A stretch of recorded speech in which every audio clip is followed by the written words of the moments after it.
Hey, what's going on, guys? Dr. Medic here. Welcome back, or if this is your first time, welcome. This month we have everybody's favorite German doctor, the one, the only, Medic. If you don't know at this point, this is the series where I take my underappreciated weapons video from last July and I cut it up into segments for your enjoyment. It is one weapon for each slot. Problem was that original video was an hour and 40 minutes long, which is quite daunting for a lot of people. So I cut it up to make it a little bit more approachable for those individuals.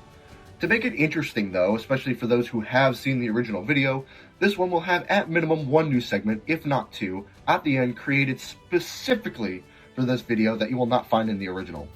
That weapon can be for any slot I desire. There is no rules for it. Now that you're caught up, let's go. For the syringe gun, because of course it's going to be one of the syringe guns. What, did you think I was going to choose the crossbow? God no. The syringe gun I decided to go with is the Overdose. The Overdose is unique in the fact that the upside scales not with a mechanic on the weapon itself, but rather the Uber charge meter, similar to how the Frontier Justice works, and it's tied to your sentry, not with the weapon itself. You know, if that makes any sense. Typically, a weapon has a mechanic that it feeds off of, but this feeds off a completely separate mechanic. Alright, I'm just making it too confusing. Anyway, it increases your base movement speed by 2% for every 10% Uber you have, up to 20% at full Uber while the weapon is active. All for a 15% damage penalty, which makes this thing effectively do one less damage than the stock syringe gun, which really just shows you how useless the stock syringe gun is. I know why this thing isn't used. The crossbow exists for when you want to actually be a supportive medic. It's better in most ways. It does better damage for the most part. Yeah, and it heals your teammates, and yeah. And then, of course, you have the Bloodsucker. It's a great choice for medical heads who want to try to do what they did back in 1999 on TF2 and go full battle medic because they can't get the stock syringe gun to work. Or, of course, they just like the survivability, either or. The Bloodsucker has its place. The Overdose is often looked over as people just don't understand the point of this weapon. I always hear people say, what's the point of this weapon? The weapon has to be active. And yes, that does suck. That means you aren't actively healing your team. That's true. I can't deny that. But the thing is, this weapon isn't supposed to be used as like a standard weapon. Right? It's not the same as the crossbow. It's not the same as the syringe gun. It's not the same as the Bloodsucker. This is actually a getaway tool. And it scales with Uber, because the more Uber you have, the more vulnerable you are. If you're at 90% Uber and a bunch of enemies run in, it sucks not being able to get away after all the time you spent building the Uber. Though if you're at like 0% Uber, it matters a little bit less. So that's kind of the thing, you know, you get more Uber, you get more speed. It's kind of how it works. I know some people think this should just have a flat movement speed bonus, and that'd be cool, but, you know, this isn't about balance. I'm sorry, I like to go off track sometimes. However, with the Overdose, you can quickly pull it out at a higher Uber charge percentage in order to escape. And realize you don't have to turn your back on enemies. For some reason, there's this idea that, oh, you're going to turn your back and they're just going to kill you. If you have high enough Uber as medic with the Overdose, you can actually run faster backwards with the Overdose than you can moving forward without it. Moving at 115% rather than 107%. So you can run and shoot needles in order to deter your enemies from chasing you. Everyone seems to think that needles pretty much do nothing, and while yes, they are pretty pitiful against high health enemies, and compared to something like the minigun or shotgun, yeah, it's definitely not as good. But it can still do 90 damage per second, which while low, can still be enough to deter a cocky scout or a low health enemy from continuing to chase you. Enemies aren't always aware of exactly how much damage they're taking, so they see their health being depleted really quick and decide that you're not worth it. And especially with the low health, you know, you're much more willing to chase down a medic, but if they're constantly pestering you with needles, you might be a little less willing to chase them. I know as a Demoman or soldier or Pyro or whatever, if a medic starts shooting a bunch of syringes at me and I'm low health, sometimes it's just not worth chasing them down. And the Overdose allows you to get away much quicker. In addition, if you face forward, you run nearly as fast as a scout. This weapon is great as a getaway tool. And it's decent at suppressing fire because it only does one less damage than stock. And it could be used to get back to the front lines if you wanted to, if there's no scout to latch onto, for example. You know, if you just want to get back to front lines and you happen to have higher Uber, or even at least some Uber. You know, maybe you're farming off your AFK teammates. There's always a few. Anyway, the Overdose is not some super weapon that just hasn't been awakened yet, but it is definitely underrated. The Overdose, by no means, is a bad weapon. It's just, I guess, bad compared to the crossbow. That would be like saying the airstrike is bad in general. No, it's bad compared to the standard rocket launcher, right? The rocket launcher is one of the best weapons in the game, but it's not a bad weapon. You can still definitely get some use out of it. It's just not as good as other rocket launchers. It's the same here. So if you want to shake things up, this would be your best bet. I definitely recommend the Overdose. Now that that's out of the way, and we've been talking about this for way too long, let's move on to the real moneymaker, Medic's Mediguns.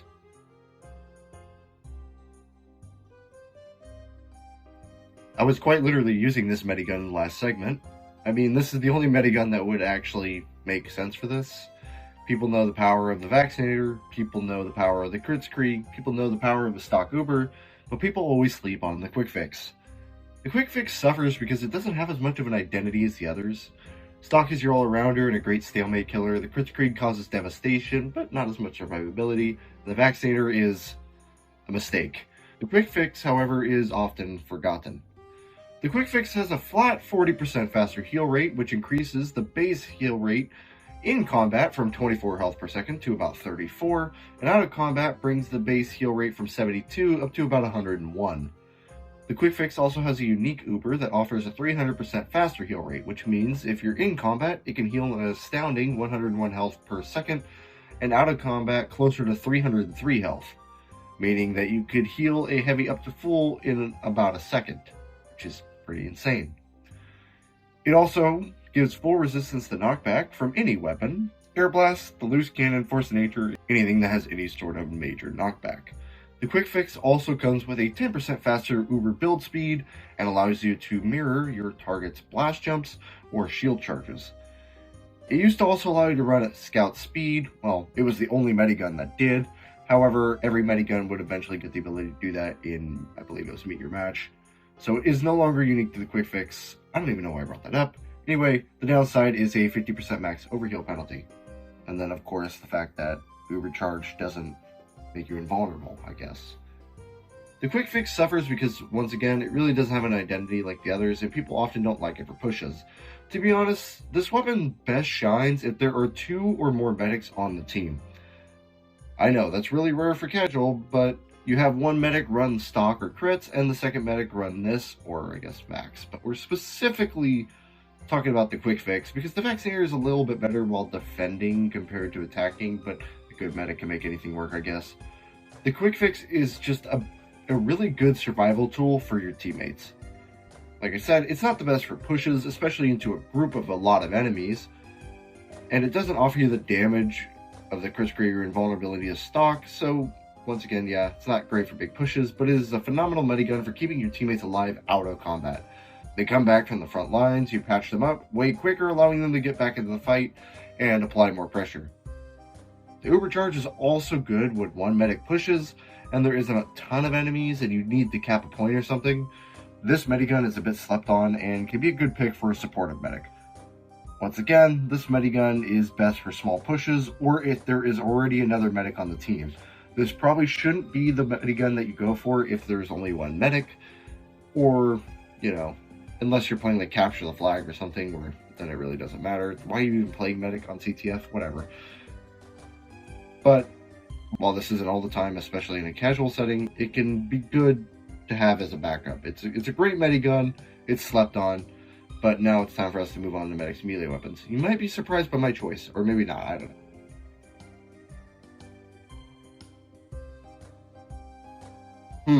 What could go here? It's definitely not the Uber Saw. That just wouldn't make any sense. Is it the Amputator by chance? That's a pretty good weapon without really any downsides to speak of. A 20% damage penalty, like what's that? Is it the Sullen Vow? That basically doesn't have a downside and it offers you an amazing passive benefit with a 10% swing speed penalty that was thrown onto it so it wasn't a direct upgrade anymore. At one time it was. It was kind of a, hey, here's some red text, you know? That's a pretty good weapon, and it has its fans. The Vitasaw? I don't know. No. I'm going to go Rogue. Fans of Array 7 already know what I'm going to go with. The good old-fashioned Bone Saw. The Bone Saw is a stock melee weapon for Medic. You know, 65 damage, 195 damage crits, that seem to happen all the time because Medic gets infinite crits, 88 damage mini crits, you know, you get the deal. It is outshined by the Uber Saw pretty hard due to the utility of it, right? The Uber Saw is just insane. However, while the Uber Saw is hard to pass up, the stock Bone Saw is not a bad weapon by any means, and I think it's where people get tripped up the most. It has the same issue as the Fire Axe on Pyro. Well, Pyro is more because Pyro needs his melees to be utility, since he already has a close range weapon that can do a lot more damage. It makes a little more sense for him, I guess. But what I mean is they both have weapons that offer something more than just damage. I mean, only about 4 of the classes in the game can really make their stock melee work. That being Demo, Engie, Sniper, and Spy. Stock is pretty good on those classes, and specifically for Demo, Engie, and Sniper, their melee work the exact same. Besides Engie's ability to obviously upgrade buildings, keep them alive, etc., that's unique to the engineer, but the weapon itself works the exact same. They do 65 damage and swing every 0.8 seconds. And hit hard. The Bone Saw is no different. The Bone Saw has the highest DPS out of all Medic melees with the exception of the Vitasaw, but the Vitasaw lowers your max health by 10, bringing it down from 150 to 140, so your survivability is a little bit worse. The Bone Saw is quite literally the best melee weapon for defending yourselves when things get too close. Sure, infinite random crits on Medics exist, which slightly offsets this need, but especially if you're playing on something that doesn't have random crits enabled, you know, it's nice. And those aren't always plentiful, even on servers that have random crits enabled. You're not always going to get lucky and have a bunch of random crits stored. The Bone Saw is a strong melee that is often considered bad when in reality it just isn't. Yeah, sure, its younger brother gets all the praise, but that doesn't mean the older brother is bad at what it does. I'm not saying to give up the Uber Saw, but I'm saying that the Bone Saw deserves some love. It is good, it does a good amount of damage, and it is very reliable. Oh, Medic, my dude, my guy, and possibly my favorite TF2 character, though not so much to play outside of Man vs. Machine. What weapon have I chosen? Well, actually I had 2 segments for this video. Yeah, 2, I know. But let's talk about the one I'm a little bit more passionate about first. If I didn't want to be different by choosing the Bone Saw, this is the weapon I would have truly picked to talk about initially. It's a weapon I use quite frequently myself, and I love a lot. It's definitely underrated in my opinion, but any Medic, main, or player with 3 brain cells minimum, which to be fair is quite rare, knows that this weapon I'm gearing up to discuss is quite front-loaded and is only overshadowed because of the one weapon we don't really need to name. Enough stalling, it's the Amputator. Most of you probably just nodded your head in agreement, but some of you may not be convinced. The Amputator has 2 upsides and 1 downside. The main draw of this weapon is that if you taunt while this weapon is active, it will begin to heal all nearby teammates, or enemy spies at their disguise, for around 104-ish health in combat, and is also affected by crit heals out of combat, so it will be more like 315 health, which is pretty damn good. This aura can build Ubercharge if you heal teammates who are below max health, as it is unable to overheal teammates. You can receive assist if someone in your healing radius gets a kill, and you can be hit by the 3rd degree, but this only works one way. Hitting the medic will not hit the whole team being healed, which would be kind of cheesy, but hitting a person being healed by the medic's Amputator taunt will hit the medic, so be careful. The other upside is the plus 3 health per second while active, which takes the base 3 to 6 health depending on how long you've been out of combat, and increases it from that to 6 to 9, which can be super helpful. All for the downside of a 20% damage penalty, dealing 52 instead of the standard 65. Oh, and fun fact, it's completely unrelated, but I'd love to bring it up. While not really remembered for being such, the Amputator was actually one of the few direct upgrades on release, as it just had the ability to heal teammates when taunting, but it didn't originally have the 20% damage penalty. Nor did it have the plus 3 health per second while active, but hey. Okay, but about the Amputator now. Why am I talking about it? Well, because it's good as hell, obviously. The Amputator is a phenomenal melee choice, especially if you're on defense. Sure, healing with your medigun does work. I mean, it's a medigun, and it will build Ubercharge much quicker. The Amputator is not the best at it, though neither is the Crusader's crossbow. But sometimes teammates, when you got a group of them, it can be hell trying to distribute heals evenly to a crowd of people, and sometimes you don't have the quick fix. Most people don't even use the quick fix anyway, but sometimes the Vaccinator or the stock medigun or even the Kritzkrieg is the better option, so you're going to be running that. You can't just distribute heals really quickly. You can whip this thing out, put your back against the wall. It's optional, but I recommend you do it. And you can begin the taunt, allowing you to heal a bunch of the team at once. Sure, it's slower per individual, but it will allow you to group heal very effectively, especially if you're the only medic, or if you're the only medic around at the time, like maybe the other one's in the respawn machine. I'm not saying to never use your medigun, but in a situation where you're grouped up and a major team fight is happening, sometimes stepping behind cover and taunting can allow you to keep more people in the fight for longer, especially since there doesn't necessarily need to be a line of sight. It'll work if you're just behind a wall, which is cool, so you can stay kind of hidden but still heal a bunch of your team. Then, when you get a good chunk of the group healed up and ready to go, you can top off the important ones with your actual medigun.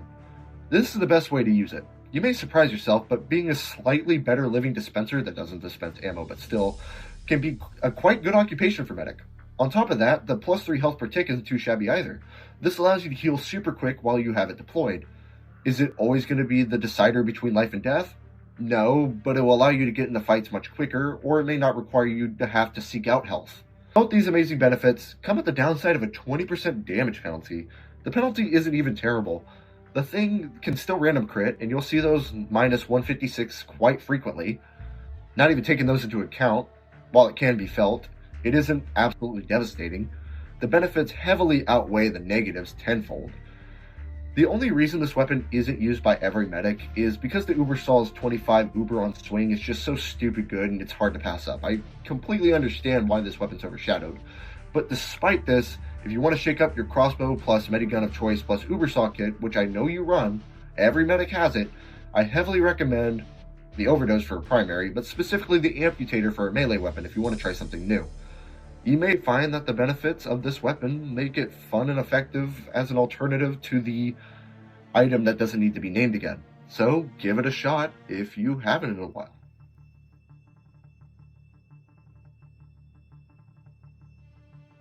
I was not originally going to do an entire segment on this weapon. In fact, while writing the script initially, I just planned to briefly talk about it, but I felt I just had a little bit too much to say, so it's getting a mini segment at the end. It's the other underrated medic melee that it's not really super underrated because most people understand how good it is, but the Ubersol is just better, and some people kind of forget that. It's the Solemn Vow. It's the Solemn Vow. One of the few straight upgrades in the game for a long time. It's no longer that way. Now it does technically have a downside, but it used to be at one time. It has two stats currently, a passive ability to see enemies' health when having it on your loadout, so that's pretty good. It's a passive ability, very nice. So what could they have done to keep this weapon in check and make sure that the amazing upside isn't without an adequate downside? Well, the downside is a 10% swing speed penalty. 10% swing speed penalty on a weapon with a passive ability. Yeah, it was kind of just adding red text so people would stop complaining. You see, this weapon was a straight upgrade for a long time, and then people thought it was kind of BS, so they added the 10% swing speed penalty, so there was a downside, but it's really a nothing downside. Oh, now it takes 0.88 seconds instead of 0.8 seconds to swing. Is it a downside? Yes, but it's pretty much a nothing burger. Most people who play Medic avidly know that the Solemn Vow is by no means a bad weapon, though I feel like a lot of people just don't get it, you know? Most people think it's a mostly gimmicky upside for basically no downside. The no downside part is true. Well, technically not, but come on. The upside, though, is quite good and shouldn't be understated. Here's the thing. You are able to see enemies' health, already a great upside, but it's on Medic, a class who it would seem like it has the least impact on. But I'd argue it's just a really good risk evaluator, especially if you're a Chad who runs one of the 3 syringe guns, or even if you're not. If you're in a fight, sometimes you have to choose between fight and flight. With any other weapon, it's a toss-up. This is how it is for many classes, as you rarely know how much health the enemy you are fighting has. And the thing is for most other classes that doesn't really matter, but for Medic especially, the syringe guns and the Crusader's crossbow, they're not really good killing weapons. So it can be a little bit risky to know when to fight or when to run. But it doesn't have to be that way with Medic due to the greatness of the Solemn Vow. This item can allow you to more accurately assess risk and judge whether or not it may be a good idea to chase that one Demoman, that one Pyro, or Soldier down. If he's at 150 health, you probably shouldn't pursue him, as unless you got the accuracy of White Death, your chances aren't great. 50 health though? He's retreating, sure, but it may be better to take him out of the equation altogether. He's really weak and you have a good shot. It gives you more information, which allows a smart medic, or maybe a more aggressive medic, to make a more aggressive decision. Is chasing down the right choice? Maybe. Is chasing down always a good idea? Hell no. But this allows you to evaluate without the guesswork. You know how much health he has. If you're communicative, it can also be effective to communicate the health of a main enemy, a main target, whether there's a heavy that's just plowing through your team or whatever. It can be nice to be able to communicate that to your team. Though in casual, this very rarely ever comes into play. It's there, but that aspect is only used by a select group. Even without that, the Solemn Vow can be an amazing tool with pretty much no downside. It just sucks that it's overshadowed by, I don't need to say it again. Still a good weapon, and I recommend that you give it a shot once you're done trying out the Amputator. That's it. Thank you all for watching. Tune back in next month for the Sniper segment, or a little bit earlier than a month if you want to see my major projects. We're almost there. I'll see y'all later.